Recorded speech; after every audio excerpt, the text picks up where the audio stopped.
Hi viewers, welcome to our channel. ప్రస్తుతం మనతో ఉన్నారు ప్రముఖ రాజకీయ ఆర్థిక సామాజిక విశ్లేషకులు సిఏ నాగార్జున రెడ్డి గారు. గుడ్ ఈవినింగ్ గురూజీ. చెప్పు, కొత్త విషయం ఏదో దొరుకుంటారు. గురూజీ, ఈరోజు గవర్నమెంట్ ఆఫ్ ఇండియా జనగణనపై గెజిట్ నోటిఫికేషన్ విడుదల చేసింది. దేశంలో 2 విడతల్లో జనగణన జరుగుతుందంటూ జనగణనతో పాటు కులగణన కూడా నిర్ణయం తీసుకున్నటువంటి government of India Jammu Kashmir, Uttarakhand, Himachal, లడఖ్లలో 2026 అక్టోబర్ 1 నాటికి ముగిసేలాగా 2027 కల్లా మొత్తం జనగణనకు సంబంధించి మొత్తం ముగిసేలాగా 2 విడతలుగా ఇది జరగబోతుందంటూ కూడా ఈరోజు ఒక గెజిట్ నోటిఫికేషన్ అయితే రిలీజ్ చేసింది కేంద్ర ప్రభుత్వం. అసలు ఈ జనగణన సంబంధించి దేశ జనాభా లెక్కలు అసలు ఎప్పుడు స్టార్ట్ చేశారు, ఎన్ని సంవత్సరాలు ఒకసారి వేస్తారు, ఈసారి ఇన్ని సంవత్సరాలు వేగిపోవడానికి గల కారణాలు ఏంది, ఇన్ని సంవత్సరాలు జనాభా లెక్కలు రాలేనటువంటి పరిస్థితుల్లో దాదాపుగా 2-3 ఎలక్షన్లు అయిపోయినాయి. ఈ 2-3 ఎలక్షన్లు కూడాను విపరీతంగా వన్ సైడే వచ్చిందంటూ కూడా కొన్ని వార్తలు, కొన్ని ఈవీఎంలు మేనేజ్ చేశారంటూ రకరకాల వార్తలు వస్తున్నటువంటి నేపథ్యంలో అసలు ఈ జనాభా లెక్కలకు సంబంధించి ఏం చెప్తారు గురుగారు? 16వ తారీఖు జూన్ నెల 2025వ సంవత్సరం గవర్నమెంట్ ఆఫ్ ఇండియా వారు గెజెట్ నోటిఫికేషన్ ఇచ్చారు. జనాభా లెక్కలు తీయండి అని నోటిఫికేషన్ ఇచ్చారు. మొట్టమొదటిసారిగా భారతదేశంలో బ్రిటిష్ వాడు మనం పరిపాలిస్తున్నప్పుడు 1881వ సంవత్సరంలో మొట్టమొదటిసారి దేశవ్యాప్తంగా జనాభా లెక్కలు తీశారు. దానికంటే ముందు 1865లో 1872లో వాళ్ళ అవసరాల నిమిత్తం అయ్యి ఏ రాష్ట్రంలో ఎంతమంది ఉన్నారు ఎట్సెట్రా ఎట్సెట్రా అనేది తీసుకున్నారు. కానీ అది కంప్లీట్ జనాభా లెక్క కాదు. ఇది కేవలం జనాభా లెక్క అనేది దేశానికి ఉపయోగపడే అంశమా, లేదు కేంద్రానికి ఎన్నికల కోసం ఉపయోగపడే అస్త్రం మాత్రమేనా? కనీసం దేశంలో జనాభా ఎంతమంది ఉన్నారు మనకు తెలియదు. ఏదో ఒకసారి 130 కోట్లు అంటారు, ఒకసారి 134 అంటారు, ఒకసారి 1.4 బిలియన్ అంటారు. ఏంటి ఒక రోజు ఒక రోజు మన దేశంలో ఎంతమంది ఉన్నారో మనకు తెలియాలిగా. అసలు ప్రస్తుత జనాభా లెక్కలు జనరల్ గా వస్తున్న వార్తల ప్రకారం 140 కోట్లు అంటున్నారు. 160 కోట్లు ఉన్నాను నేను. 160 సరే, నీ ఇష్టం వచ్చిన లెక్కేసుకో. బాగా యాక్చువల్గా ఇది ప్రతి 10 సంవత్సరాలకి ఒకసారి చేస్తుంటారు. ఓకే, నార్మల్గా ఈ పని చేసేది ఎవరైనా అంటే టీచర్సే ఎక్కువ చేస్తారు. కొంతమంది గవర్నమెంట్ ఆఫీసర్స్ వాళ్ళు ఉంటారు. ఇంత ముందంటే ఏంటంటే ఇంటి దగ్గరికి పుస్తకం పట్టుకొని వచ్చేవాడు. పుస్తకం పట్టుకొని వచ్చి లెక్కలు తీసుకునేవాడు. తలుపు కొట్టి, ఏమన్నా మీ ఇంట్లో ఎంతమంది ఉన్నారు, మా ఇంట్లో ఎంతమంది ఉన్నారు నీకుగానే చెప్తే నువ్వు నాకేమి ఇస్తావు అని అడిగిన సందర్భాలు కూడా ఉన్నాయి. మా ఇంట్లో 10 మంది ఉన్నారండి అండి. నిజం చెప్పండి, మీరు 10 మంది అంటారండి అండి. ఏ లేదండి, ఎక్కువ మంది పేరు చెప్తే రేషన్ కార్డు ఎక్కువ వస్తుందని. జనరల్ గా వీటికి సంబంధించి చాలా మీమ్స్, రీల్స్ కూడా సోషల్ మీడియాలో సర్క్యులేట్ అవుతూ ఉంటాయి. చాలా ఉంటాయి, తమాషాలు అనేది చాలా జరుగుతూ ఉంటాయి. మీ టీవీ ద్వారా ఏం కోరుకుంటానంటే, ఇప్పటి వరకు కూడా కరెక్ట్ గా మన దేశంలో జనాభా ఎంతో తెలియదు కాబట్టి, వాస్తవాలు తెలియాలి కాబట్టి మీ ఇంటికి జనరల్ గా ఇంత ముందంటే పేపర్లు పట్టుకొచ్చేవాళ్ళు ట్యాబ్లు పట్టుకొస్తాం. ఆ ట్యాబుల్లో ఫార్మాట్స్ ఉంటాయి. ఫార్మాట్స్ లో మీరు చెప్పండి, వాళ్ళు టకటగా రాసుకుంటారు, వెళ్ళిపోతారు. ఇక్కడ ఎంటర్ చేస్తే ఇంకా డైరెక్ట్ గా వెళ్ళిపోతున్నాడు లెక్క, మళ్ళీ పోయి రాయడానికి అలాంటివన్నీ ఉండవు. ఇంకా రాయడం అంటే వెళ్ళిపోతున్నాడు. అందులో కాలం ఈసారి ప్రత్యేకత ఏంటంటే కులాల వారీగా జనాభా లెక్క తీయమన్నాం. కులగణనతో జనాభా లెక్క. ఎత్తి ప్రాసలకు ప్రాకులాడు చెప్పా కదా. అది ఇది లడక్, హిమాచల్ ప్రదేశ్ లో, ఉత్తరాఖండ్ లో, మిగిలిన దేశంలో ఒక టైంలో చేయమని. యాక్చువల్గా ఏంటంటే 2021లో చేసి ఉండాలి. కరోనా వచ్చింది కాబట్టి చేయలేదు. దాని తర్వాత ఏమైంది, 2024లో జనరల్ ఎలక్షన్స్ జరిగాయి, రాష్ట్రాల్లో కూడా ఎలక్షన్స్ జరిగాయి. యాక్చువల్గా ఆ ఎలక్షన్ జరిగిన నాటికల్లా అది చేసి ఉండాలి. కరోనా ఇది ఒక దాన్ని అడ్డం పెట్టి, పద్యాన్ని అడ్డం పెట్టి జనాభా లెక్కలు తీయకుండా అడ్డగోలుగా బడ్జెట్లు తయారు చేసేసి ఏమి పెట్రోల్ మీద, డీజిల్ మీద పెచ్చ బాధలు బాధేసి నానా బేగత్సం చేశారు అన్నమాట. దీనివల్ల కూడా దేశ ప్రజలకి నష్టం జరిగినట్టే అంటారా? నష్టం. బడ్జెట్ పెడితేనేమో 2011 లెక్కల ప్రకారం 110 కోట్లకి, కానీ జనాభా ఏమో అనధికారికంగా కేంద్రం చెప్తున్నటువంటి లెక్క దగ్గర 140, కొంత ఒకసారి 150, ఒకసారి 160, ఒకసారి 140 వేసుకుందాం. 30 కోట్ల జనాభా డిఫరెన్స్ ఉందిగా. మరి వీళ్ళందరి పరిస్థితి ఏంటి మరి? జనాభా లెక్క అనేటువంటిది 10 సంవత్సరాలకు ఒకసారి తీయడం అనేటువంటిది సాంప్రదాయం కింద వస్తుంది. 2021లో తీసి ఉండాలి, తీయలేదు. 1881లో మొట్టమొదటిసారి చేశారు. ఇక దాని తర్వాత 91, 2001, 2011 వచ్చేస్తుంది. 2011 లాస్ట్ చేశారు. 2021లో చేసి ఉండాలి, చేయలేదు. ఇప్పుడు చేస్తున్నారు, మంచిది. దీని మూలకంగా లాభాలు ఉంటాయి కానీ నష్టాలు అంటూ నాకు తెలిసి పెద్దగా ఏమి ఉండవు. ఖర్చంతా కూడా కేంద్ర ప్రభుత్వమే భరాయిస్తారు. పర్ఫెక్ట్ గా వస్తుంది సార్, ఇంత ముందులాగా రాదు. ఎవ్రీథింగ్ ఇస్ డిజిటైజ్డ్ కాబట్టి వస్తుంది. కానీ అక్కడ కూడా మళ్ళీ క్రిటిసిజం వస్తుంది. దేశంలో ఆధార్ కార్డు అందరికీ ఉంది కదా, ఆధార్ కార్డు ఇంతమందికి ఇచ్చారు, జనాభాలో ఇంతమంది వచ్చారు అంటే ఏంటి డిఫరెన్స్ సంగతి సమాచారం. సుబ్రహ్మణ్య స్వామి గారు ఆల్రెడీ చెప్పారు, దీని గురించి విన్నావా? జనాభా లెక్కలు తీసి ఉండాల్సింది, తీయలేదు. తీయడం అనేటువంటిది మ్యాండేటరీ, అది మస్ట్ అండ్ షుడ్గా చేయాలి, కానీ కుల ప్రాతిపదిక మీద చెయ్యకూడదు అని చెప్పాడు. అసలు కుల వ్యవస్థనే తీసేయాలని చెప్పాను కానీ కుల ప్రాతిపదిక చేయడం ఏంటి అన్నాడు. ప్రభుత్వానికి కులాలు మతాలు లేవు కదా, మరి ప్రభుత్వానికి కులాలు మతాలు ఎట్లుంటాయి? ఈసారి జనాభా లెక్కలు ఏమొస్తుందంటే కులపరంగా, మతపరంగా, భాషాపరంగా, వయస్సు పరంగా, జెండరు పరంగా, పల్లె ప్రాంతాల్లో ఎంతమంది ఉన్నారు, పట్టణాల్లో ఎంతమంది ఉన్నారు. పట్టణాల్లో కూడాను బాంబే, ఢిల్లీ, కల్కటా, చెన్నై, బెంగళూరు, హైదరాబాద్ లాంటి పట్టణాల్లో ఎంతమంది ఉన్నారు. భాషాపరంగా ఎంతమంది ఉన్నారు. విదేశాలకు వెళ్ళినటువంటి వాళ్ళు ఎంతమంది ఉన్నారు. వీళ్ళ నెల లెక్క కౌంట్ చేస్తారు. ఇదే కాకుండా 1971లో కానీ తర్వాత కానీ జరిగినటువంటి యుద్ధాల మూలకంగా విదేశాలు ఇండియా వచ్చినటువంటి వాళ్ళు ఎంతమంది, రోహింగ్యాలు ఎంతమంది వచ్చారు ఈ మధ్యకాలంలో. ఈ వ్యవహారాలన్నీ కూడా బయటకు వస్తాయి. అదేవిధంగా 2 భాషలు కానీ అంతకంటే ఎక్కువ భాషలు కానీ తెలిసినటువంటి వాళ్ళు ఎంతమంది, అది కూడా నామం కింద పెడతారు. కేవలం నేనైతే అనుకోవడం అయితే ఏంటంటే ఇంగ్లీష్ మీడియంలో చదువుకునే పిల్లలు ఎంతమంది, హిందీ మీడియంలో చదువుకునే పిల్లలు ఎంతమంది, తెలుగు మీడియంలో చదువుకునే పిల్లలు ఎంతమంది పెడతారు. ఏ ట్యాబే కదా బా, ఏముందో కాలం రాసుకోవడమేగా, ఎన్ని కాలంలో రాసుకోవచ్చు. మరి ఏమేమి పెడతారన్న సంగతి మనకు తెలియదు. దీనికి సపరేట్ గైడ్ లైన్స్ ఇస్తారు. ఏదో ఒక రోజు చేసి తీరవలసినదే. చివరికి ఈ విధంగా చేస్తున్నారు కాబట్టి ఇది మంచిదే. ఇది మనము ప్లానింగ్ చేసుకోవడానికి బాగా ఉపయోగపడుతుంది. ఈ రిజర్వేషన్ సిస్టమ్ అనేది ఇండియాలో పెద్ద దరిద్రం అయిపోయిందిగా, దీనికి కూడా ఒక సొల్యూషన్ ఇస్తుంది. ఇప్పుడు మమ్మల్ని తీసుకెళ్ళి ఏబిసిడి కేటగిరీలో చేర్చండి, ఈ కేటగిరీలో చేర్చండి, అందులో చేర్చండి అని అనడానికి వీల్లేదు. ఇప్పుడు ఈ జనాభా లెక్క ప్రకారము చాలా తక్కువ మంది ఉండేటువంటి వాళ్ళు కూడా ఉంటారు. ఫర్ ఎగ్జాంపుల్ ఇప్పుడు మనకి జౌరాస్ట్రియన్స్ ఉన్నారనుకో, భారతదేశంలో జౌరాస్ట్రియన్స్ కేవలం 2 లక్షల మందే ఉన్నారు ఇప్పటివరకు, అప్రాక్సిమేట్ ఫిగర్ చెప్తున్నాను. ఇప్పుడు వాళ్ళు కరెక్ట్ దగ్గర దాన్ని కూడా ఎంతో తెలుస్తుంది. మరి ఈ దేశంలో ఎప్పటి నుంచో ఉన్నటువంటి ఆ 2 లక్షల మంది జౌరాస్ట్రియన్స్ కూడాను మన పార్లమెంట్ లో ప్రాతినిధ్యం కల్పించాలా లేదా, ఇలాంటివన్నీ తెలుస్తాయి. ఆంగ్లో ఇండియన్స్ ఇచ్చాంగా, ఇలాంటివన్నీ తేలుతాయి అన్నమాట. ఇప్పుడు ఈ జనాభా లెక్కలు తెలియాలంటే వెంటనే డీలిమిటేషన్స్ కూడా వచ్చే అవకాశం ఉందంటారా?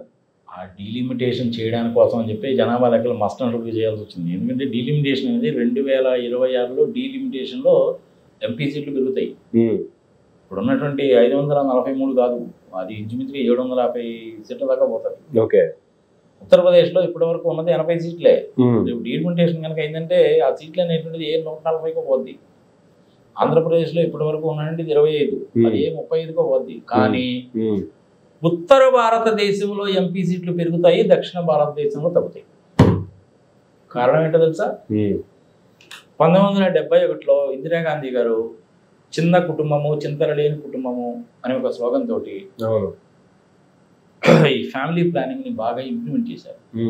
ఇది ఆంధ్రప్రదేశ్, తెలంగాణ, కర్ణాటక, మహారాష్ట్ర, కేరళ, పాండిచ్చేరి, తమిళనాడులోనే బాగా ఇంప్లిమెంట్ చేశారు. వెస్ట్ బెంగాల్లో కొంతవరకు, కానీ దేశంలో మిగిలిన ఎక్కడా కూడా చేయలేదు. దీని బీబీ తీసి వచ్చాబ్బా అడుగుతుంది. మనమేమో ఒకళ్ళమో ఇద్దరితో సరిపెట్టుకున్నాము, వాళ్ళేమో దీని బీబీ తీసి వచ్చేయండి అడుగుతుంది చెప్పదు. అంతటా పాపులేషన్ పెరిగిపోయేసరికి వాళ్ళకి నెంబర్ ఆఫ్ సీట్స్ కూడా ఎక్కువ పోతాయి. మరి అప్పుడు సౌత్ ఇండియా వాళ్ళకి అన్యాయం జరుగుతుందా లేదంటే డెఫినెట్గా అన్యాయం జరుగుతుంది. కానీ అన్యాయం న్యాయం అనేది that is a different thing. అది మళ్ళీ బడ్జెట్స్ ఎలకేషన్స్ లో దాంట్లో చేసుకోవచ్చు. ఇప్పుడు బడ్జెట్ ఎలకేషన్స్ లో కూడా అదే ప్రాబ్లం. జనాభా అనేటువంటిది ఒక ప్రాతిపదిక, పర్ క్యాపిటల్ ఇన్కమ్ అనేది ఒక ప్రాతిపదిక, ఫారెస్ట్ ఏరియా, ఏ రాష్ట్రం నుంచి ఎంత ట్యాక్స్ వస్తుంది, ఇవన్నీ కూడాను పారామీటర్స్. ఈ పారామీటర్స్ బేస్ చేసుకొని ఆ 42% అనేటువంటిది డిసైడ్ చేశారు. ఏ రాష్ట్రానికి ఎంత ఇవ్వాలని డిసైడ్ చేస్తారు. ఈ సందర్భంగా నేను ప్రజలకు కూడా చెప్పదలుచుకుంది ఏంటంటే, తెలంగాణ నుంచి 100 రూపాయలు కేంద్ర ప్రభుత్వానికి వెళ్తే తెలంగాణ రాష్ట్రానికి వచ్చేది ₹3.60. ఆంధ్రప్రదేశ్ కొంచెం ఎక్కువ వస్తుంది, కేరళకి అయితే ఇంకా తక్కువ వస్తుంది. ఇప్పుడు ఇది జనాభాలో ప్రాతిపదిక తీసుకుని తగ్గిపోవడంలా. ఇప్పుడు ఉత్తరప్రదేశ్లో చాలా ఎక్కువ వస్తుంది, బీహార్ వాళ్ళకి ఇంచుమించుగా 11%, 18% వస్తుంది, ఉత్తరప్రదేశ్ వాళ్ళకి 18% వస్తుంది, బీహార్ వాళ్ళకి ఇంచుమించుగా 11% వస్తుంది. ఎందుకని? జనాభా ఎక్కువ, జనాభా ప్రాతిపదిక మీద నువ్వు ఫండ్స్ని అలొకేట్ చేసి వాళ్ళకి ఎక్కువ వస్తుంది, మనకేమో తక్కువ వస్తుంది. చిన్న కుటుంబం, చింతలు లేని కుటుంబము, జనాభా పెరిగిపోతే మనం చాలా కష్టం అని చెప్పి మీరే చెప్పారు. ఇప్పుడు అదే మాకు పెద్ద డ్రాబ్యాక్ అయిపోయింది. దీన్ని బ్యాలెన్స్ చేయాల్సినటువంటి పని కేంద్ర ప్రభుత్వం మీదనే ఉంటుంది. లేకపోతే కానీ ఈసారి అది కూడా చేస్తారు. ఈసారి 15th ఫైనాన్స్ కమిషన్ కదా, ఈసారి 16th ఫైనాన్స్ కమిషన్ వచ్చినప్పుడు దాని కూడా అట్లా తీసుకుంటారు. జనాభా లెక్క తీయడం అనేది మంచిదే, కులాలతో సహా గణించండి అన్నారు. రిజర్వేషన్ ప్రాబ్లమ్స్ కొంతవరకు సాల్వ్ చేయడానికి అది ఉపయోగపడుతుంది. నేను ఎగ్జాంపుల్ కూడా చెప్పాను. అట్లనే మనకి కొంతమంది ఉంటారు, సే ఫర్ ఎగ్జాంపుల్ ఆంధ్రప్రదేశ్లో నువ్వు పల్లెటూళ్ళలో ఇంతకు తోలుబొమ్మలాట ఆడించేవాళ్ళు చూసావా? అసలు ఇప్పుడు అది ఆల్మోస్ట్ అంతరించిపోయింది కదా. అది ఒక పర్టికులర్ కులానికి సంబంధించిన వాళ్ళే చేసేవాళ్ళు. అది తిప్పి కొడితే వాళ్ళ జనాభా అంతా కలిపి ఆంధ్రప్రదేశ్లో 10,000 కూడా ఉండవు. ఆర్థికంగా బాగా వెనుకబడ్డారు, మరి వాళ్ళకు కూడా రిజర్వేషన్ ఇవ్వాలిగా. ఇలాంటి వాటి కోసం అని చెప్పి జనాభా లెక్క ఉపయోగపడుతుంది. ప్రపంచానికి కూడా తెలియాలి, మనకి తెలియాలి, ఏ రాష్ట్రంలో ఎంతమంది జనాభా ఉండాలో తెలియాలి, రిజర్వేషన్ సిస్టమ్ సెట్ చేయాలి. కేంద్ర ప్రభుత్వ బడ్జెట్స్ కూడాను ఈ జనాభా ప్రాతిపదిక మీదనే ఇవ్వాలి, కానీ అడ్జస్ట్మెంట్స్ చేయాలి. ఉపయోగాలు ఎక్కువ ఉన్నాయి, నష్టాలంటూ ఏం లేవు సుమా. ఇప్పుడు కూడా నేనేమంటానంటే, కులగణ ప్రాతిపదిక మీద మీరు జనాభా లెక్క తీస్తున్నారు. ఎనీహౌ ఆ కులం కింద ఎంతమంది ఉన్నారని తీయండి. ఆ కులములో చదువుకొని 2 తరాలు కానీ అంతకంటే ఎక్కువ కానీ రిజర్వేషన్లు పొంది ఒక రకమైన స్థాయిలో ఉన్నటువంటి వాళ్ళకి ఇక మీద రిజర్వేషన్లు ఇవ్వకండి. నాకు రెగ్యులర్గా వచ్చేటువంటి కారు డ్రైవర్ ఉన్నాడు, రాజు అని. అతను నేను ఇప్పుడు అడగలేదనుకో, బట్ రిజర్వేషన్కి ఎలిజిబిలిటీ ఉన్న క్యాండిడేట్, చదువు కూడా అంతంత మాత్రమే. మరి అటువంటి వాళ్ళకి మరి రిజర్వేషన్ సీట్లు కల్పించాలి, జరగడం లేదు కదా. కానీ ఎనీహో జనాభా లెక్కలు తీస్తున్నారు కాబట్టి, ఈచ్ అండ్ ఎవరి కులం వైజ్గా కూడా తీస్తున్నారు కాబట్టి, ఇలాంటి చిన్న చిన్న వాళ్ళని కూడా తీసుకోండి. బెస్ట్ క్లాసికల్ ఎగ్జాంపుల్ ఇది జౌరాస్ట్రియన్స్. వాళ్ళకు కూడా పార్లమెంట్లో ప్రాతినిధ్యం కలిగించండి ఆంగ్లో ఇండియన్స్కి ఇచ్చినట్టు. ఫ్రెంచ్ వాళ్ళు కూడా ఉన్నారు మన ఇండియాలో కొంతమంది. నాకు 2-3 ఫ్రెండ్సే ఉన్నారు ఫ్రెంచ్ వాళ్ళు, వాళ్ళకి ప్రాతినిధ్యం ఉంటుంది. జనాభా లెక్క తీయడము మంచిదే. ఇదే మోడీ గారు అంతకుముందు నేను కుల ప్రాతిపదిక మీద చేయనన్నారు, ఇప్పుడు చేయడానికి ఒప్పుకున్నారు. చేయనండి, ఏమవుతుంది? నా కోరికలా ఒకటే, జనాభాని ఒక్కదాన్నే ప్రాతిపదిక కింద తీసుకొని మీరు ఎంపీ సీట్లను కనుక చేస్తే నార్త్ ఇండియాకి ఎక్కువ వస్తాయి, సౌత్ ఇండియాకి తక్కువ వస్తాయి, అన్యాయము జరుగుతుంది. అదే జనాభాని లెక్కలోకి తీసుకొని మీరు కేంద్ర ప్రభుత్వానికి సంబంధించిన బడ్జెట్స్ లో కూడా అలొకేషన్ కనుక చేస్తే సౌత్ ఇండియాలో వాళ్ళకి డెఫినెట్ గా అన్యాయం జరుగుతుంది. ఈ రెండింటిని దృష్టిలో పెట్టుకొని అన్ని సవరించే విధంగా చేయాలి. 750 మంది వస్తారు సార్. అందుకని కొత్త పార్లమెంట్ భవన్ కట్టింది కూడాను ఇంచుమించుగా 800 మెంబర్స్ చేంజ్ కట్టారు. 888 మంది కూర్చోడానికి పెట్టారు. ఇప్పుడు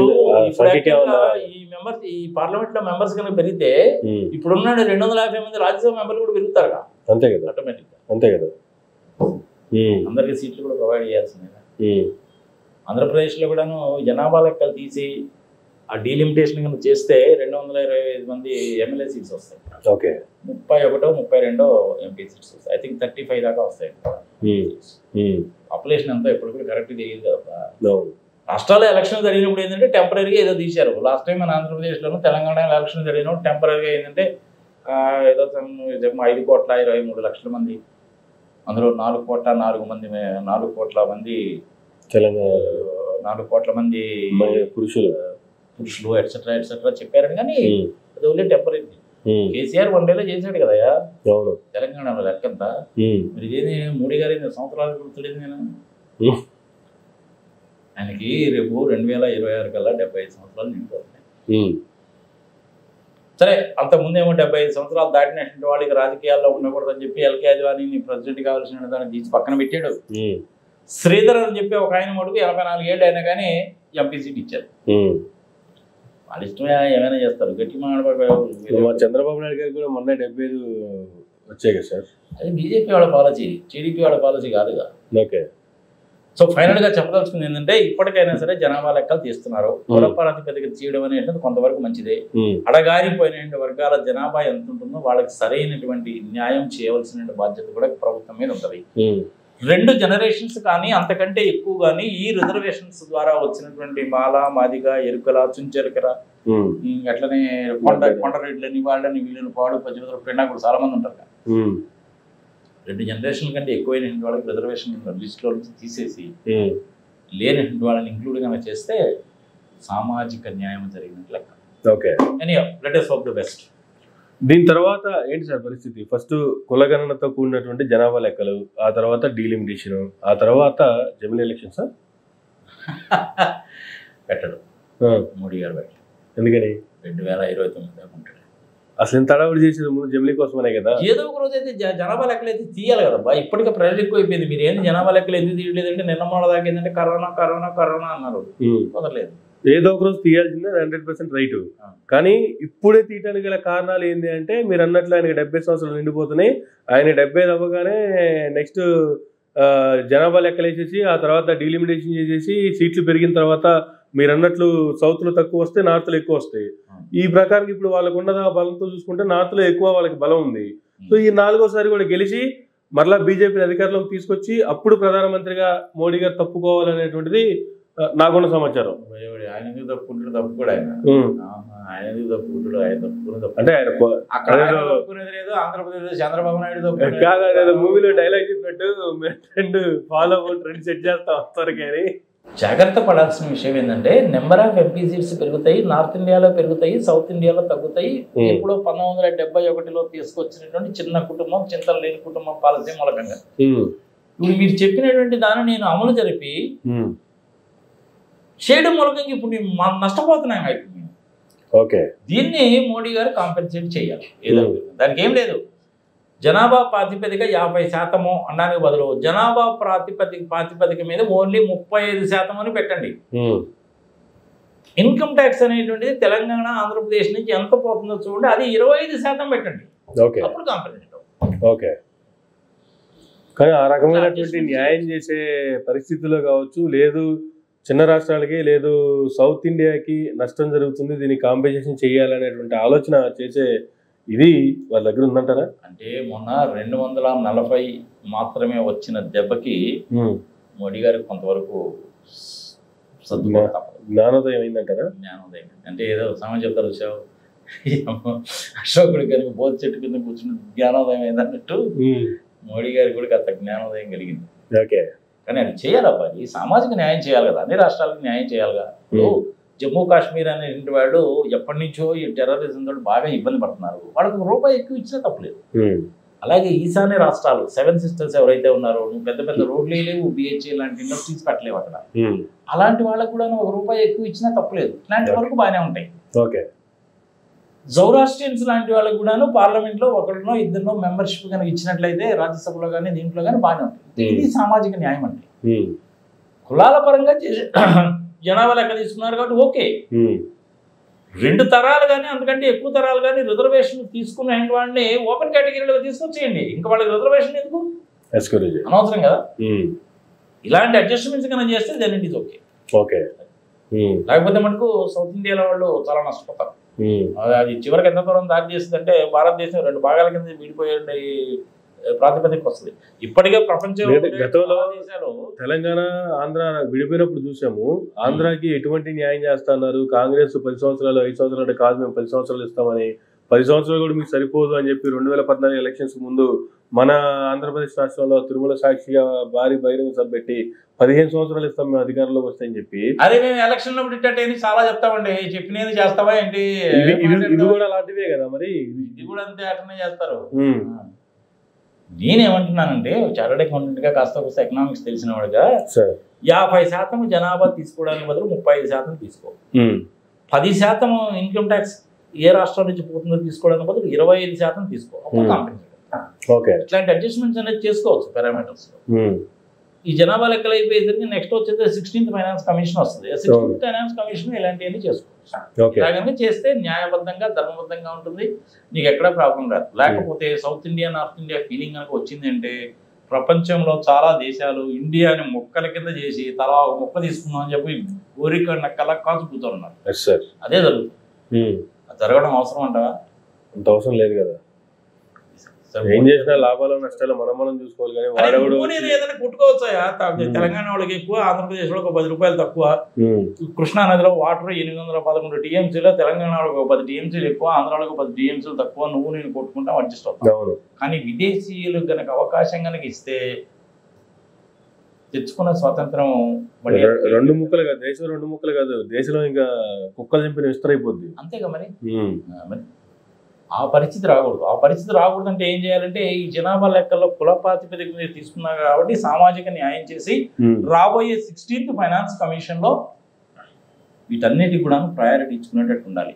ఇన్కమ్ ట్యాక్స్ ఏ రాష్ట్రం నుంచి వస్తుంది, జిఎస్టీ ఎక్కడి నుంచి వస్తుంది, ఎంత వస్తుంది, జనాభా ఎంత ఉంది, చదువుకున్న వాళ్ళు ఎంతమంది, అబ్రాడ్ లో ఉన్న వాళ్ళు ఎంతమంది, ఫారెస్ట్ ఏరియా ఎంత ఉంది, ఇంకా అగ్రికల్చర్ లో తీసుకురావడానికి అవకాశం ఉన్నటువంటి భూమి ఎంత ఉంది, వేస్ట్ భూమి ఎంత ఉంది, ఇవన్నీ కూడా పారామీటర్స్ కింద తీసుకుంటే సామాజిక న్యాయం జరుగుతుంది. నేను కోరుకునేది అది. తప్పైతే చెప్పు, అంతే కదా. చాలు. ఇంకా right Guruji, thank you very much. Overall గా జనాభా లెక్కలకు సంబంధించి కావచ్చు, దేశంలో డీలిమిటేషన్స్ వస్తే కూడా ఏ సౌత్ ఇండియా నార్త్ ఇండియా అటువంటి పక్షపాతం లేకుండా మోడీ గారు చేయాల్సినటువంటి పనులు ఎలా చేస్తే బాగుంటుందనే దానికి కూడా వివరణ ఇచ్చినందుకు థ్యాంక్ యూ వెరీ మచ్ అండి. ఇదండి ఈనాటి ఇంటర్వ్యూ. మరొక ఇంటర్వ్యూలో మళ్ళీ కలుద్దాం. చూస్తూనే ఉండండి మైరా మీడియా.